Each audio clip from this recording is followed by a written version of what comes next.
Hi everyone, on Windows 10, it is possible to reset the Windows Terminal app settings if you want to roll back to the default configuration because you want to start fresh again, or you are dealing with errors and other problems.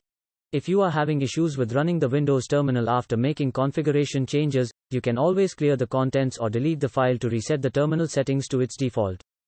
In this video, you will learn to reset the settings of the Windows Terminal app on Windows 10. Use these steps. First, open Windows Terminal and open Command Prompt. Next, type the following command to delete the settings file and press enter. After you complete the steps, the configuration will be deleted, and a new one will be created automatically with all the default settings the next time you open the app.